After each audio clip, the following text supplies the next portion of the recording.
Hi everybody, I'm Antoine Pelletier. I'm the audio director for UFC Undisputed 3, and we're going to discuss some of the finer details of what we've done to improve the audio experience on this year's iteration of the game. So one of the core principles behind the quality of the play-by-play experience that we try to achieve on UFC Undisputed resides in the way that we acquire the content. When we get the announcers into the studio, the majority of the content is derived from showing them actual entire fights from the game, or in the case of the UFC, we're able to actually have access to their broadcast feeds. So we're able to take the lines from Mike Goldberg and Joe Rogan, literally cut them up, reverse engineer those, assign metadata to them, and put them in the game, which, you know, is, as UFC would like to say, as real as it gets. But if you're getting tagged by a faster fighter coming in, it'll throw you off over and over. There's two notable areas of the game where we've also added significant portions of advice to the user about the strengths and weaknesses of fighters. The first one is the shadowboxing sequences that occur right after you select a fight and before the tail of the tape. During these portions, Mike Goldberg will detail strengths and weaknesses of these fighters and where they're from and who they train with. BJ Penn, not once, but twice. And then, of course, we have fighter entrances in the game this year. So as the fighters are coming out, Joe Rogan will give his take on fighters' three strengths. And no one is better at taking control of a fight. Finally, as far as play-by-play commentary is concerned, the Pride experience is one that we're particularly proud of. Hi, everybody, and welcome to Pride Fighting Championships. We didn't have access to any of the previous footage. So what we did is we got Steven Quadros and Boss Rudin in a studio and literally played them about 16 straight hours of fights.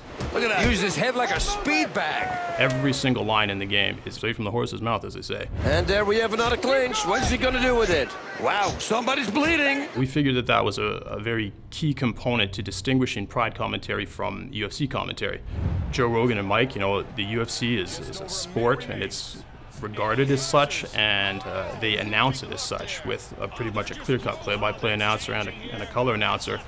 And, you know, they call it as they see it, but anybody who's familiar with Pride knows that Steven Quadros and Boss Rudin had a very particular way of announcing fights that they wouldn't necessarily call every single play as they see it. They'd only sort of shout out notable actions when needed, and then they would do a lot of humorous banter, and they also had some very particular vernacular, and I think we've reproduced that very accurately. Uh-oh, suplex.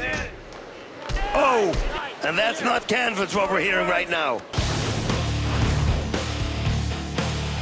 To distinguish UFC Undisputed 3 from 2010, we wanted to make sure that the experience was a more visceral one, that it was closer to the edges of the octagon, if not entirely inside it, and that the audio experience needed to really reflect that.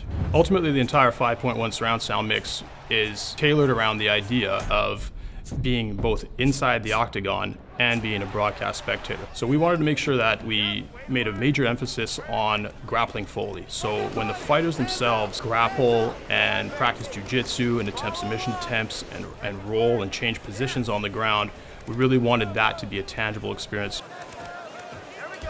Another initiative we took was to distinguish the impact of strikes and collisions between fighters in various weight classes. So if you're taking Brock Lesnar in against Shane Carwin, you're going to hear nothing but thunderous impacts. Whereas if you take Joseph Benavidez in against Demetrius Johnson, you're going to definitely hear lighter sounds and just a snappier approach to that sound. When you get the game, try playing different guys, you should really feel a tangible difference in the impact and the collisions between fighters of different weight classes.